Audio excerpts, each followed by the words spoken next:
पहले हमने keyword research की, फिर हमने उसको असाइन किया कीवर्ड्स को हर पेज के ऊपर और फिर हमने उनको ऑन पेज ऑप्टिमाइज़ किया। लेकिन ये सब करने के बावजूद मैंने आपको पिछले टॉपिक में बताया था कि आपने इम्पोर्टेंट पेजेस पहले ऑप्टिमाइज़ करने हैं। इसका मतलब ये था कि आपने पहले इम्पोर्टेंट पेजेस ऑप्टिमाइज़ करने के बाद आपने बाकी कीवर्ड्स को भी ऑप्टिमाइज़ करना है।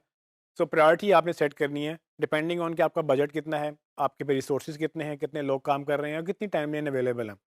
तो अगर आपने काम शुरू करना है तो पहले 10 टॉपिक्स क्या होंगे जो आप ऑप्टिमाइज़ करेंगे? तो पहले 10 टॉपिक्स वो होंगे जो आपको लगता है कि ये सबसे ज़्यादा इंपॉर्टेंट है, आप पहले वो करेंगे। फिर उसके बाद आप 10 पेजेज़ और पकड़ेंगे, फिर 10 पेजेज़ और पकड़ेंगे।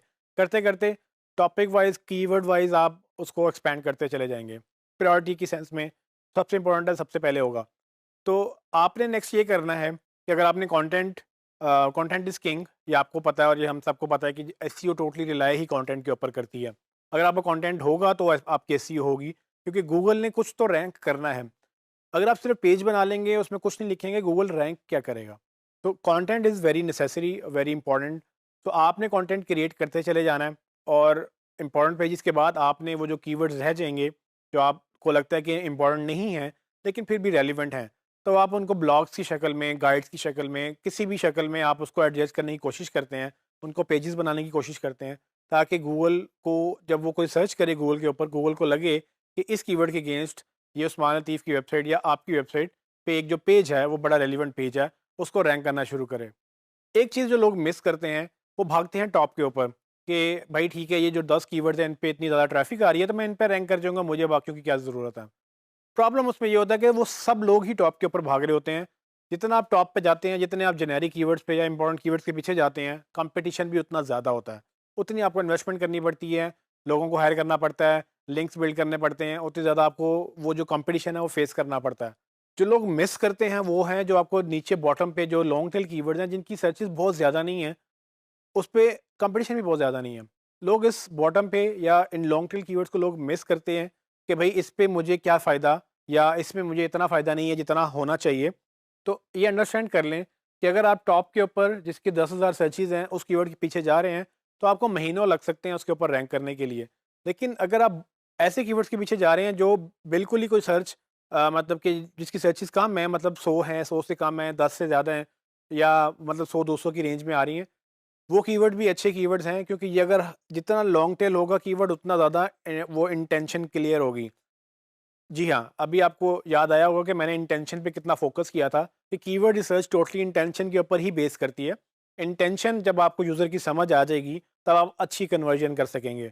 तो मोबाइल फ़ोन किसी को चाहिए, हमें वो क्या सर्च करेगा? मोबाइल फ़ोन सर्च करेगा। गूगल को नहीं पता कि मोबाइल फ़ोन के अगेंस्ट वो वीडियो सर्च कर रहा है, वो उसकी इमेजेस सर्च कर रहा है, वो उसकी प्रोडक्ट सर्च कर रहा है, वो कोई ठीक करवाना चाहता है या वो उसको उसकी एक्सेसरीज़ लेना चाह रहा है या मोबाइल फ़ोन खरीदना चाह रहा है।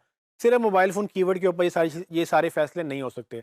लेकिन अगर इसको थोड़ा-सा लॉन्ग टेल में ले जाएँ कि मोबाइल फ़ोन प्राइसेज़, तो अब क्लैरिटी है कि मोबाइल फ़ोन की वो प्राइस ढूँढ रहा है। प्राइस से ये थोड़ा-सा हिंट मिलता है कि अगर वो प्राइस देख रहा है, तो इसका मतलब पॉसिबिलिटी है कि वो उसको बजट बनाने की सेंस में बैठा हुआ है। उसकी जेब में पैसे हैं इस वक़्त, या वो पैसे बनाना चाह रहा है कि अगले 1 महीने में, 2 महीने में शायद वो उसको खरीद भी ले। तो प्राइसेज़ लोग तब सर्च करते हैं जब उनके पास पैसे होते हैं या जब वो लेने के मूड में होते हैं। अपने लिए ले, किसी के लिए गिफ्ट करना है, whatever is the reason, price का मतलब ही ये है कि वो प्राइस देखना चाह रहा है। उससे काफ़ी हद तक क्वालिटी जो है ऑडियंस आपको समझ आ जाती है कि जो लोग प्राइस सर्च कर रहे हैं, वो पॉसिबिलिटी है कि खरीद सकें। अब ये कब पॉसिबल हुआ? जब कीवर्ड आपका लॉन्ग टेल हो गया। जब आपने मोबाइल फ़ोन के साथ प्राइस का वर्ड सर्च क्वेरी में जैसे ही लगा, तो आपको क्लियर हो गया। लेकिन इसमें अभी भी एक कुछ क्लैरिटी और भी हो सकती थी। For example mobile phone prices in Pakistan. तो अब मैं मोबाइल फ़ोन प्राइसेज़ पाकिस्तान में ढूँढ रहा हूँ, तो इसका मतलब ये है कि मैं पाकिस्तान के अंदर से बाय करना चाह रहा हूँ। प्रोवाइडेड कि आप ग्लोबल वेबसाइट चला रहे हैं जिसमें आपको हर हर तरह के मुल्क में, हर तरह की सर्च क्वेरीज में आपको मतलब आपने ऑडियंस को देखना होता है, तो ये आपको पाकिस्तान का वर्ड जो है, वो कंट्री आपको स्पेसिफिक जो है वो आपको ऑप्शन देगा कि भाई ठीक है, पाकिस्तान में कितनी सर्चेज हैं या पाकिस्तान में कौन खरीदना चाह रहा है। लेकिन अगर आप पाकिस्तान लेवल पे वेबसाइट चला रहे हैं, अगर मैं लिखूँ mobile phone prices in Lahore, तो आपको ये समझ आ जाएगी कि भाई ये भाई साहब जो हैं, ये मोबाइल फ़ोन खरीदना चाह रहे हैं लाहौर के अंदर, तो लाहौर के अंदर डिमांड ज़्यादा है, लाहौर के अंदर एक लाहौर स्पेसिफिक ऑफर लगाई जा सकती है। तो ये सारी चीज़ें डिसीजन बेस करते हैं उन कीवर्ड की सेंसेस के ऊपर जो आप डेवलप करते हैं। तो आपने ये करना है कि आपने स्टेप नंबर 4 में आपने वो कंटेंट क्रिएट करना है जो आपको कीवर्ड के बेस पर, आपको जो कितने सारे कीवर्ड्स आपने रिसर्च किए हैं, उस कीवर्ड को अकोमोडेट करें। उनको कहीं न कहीं एडजस्ट करें, उस पे कंटेंट क्रिएट करें, ब्लॉग पोस्ट क्रिएट करें, गाइड क्रिएट करें, उसमें कुछ ना कुछ करें। उसके साथ गूगल को मिलने चाहिए। जब भी कोई क्वेरी सर्च करे, गूगल को पता हो कि आपके पास उस क्वेरी का एक पेज है। जितना ज़्यादा आप अपना फैलाव करेंगे अपनी वेबसाइट का, उतना ज़्यादा आपको एक्सपोज़र मिलेगा आपकी वेबसाइट को, उतनी ज़्यादा गूगल के पास अपॉर्च्युनिटीज़ होंगी आपकी वेबसाइट को रैंक करने के लिए।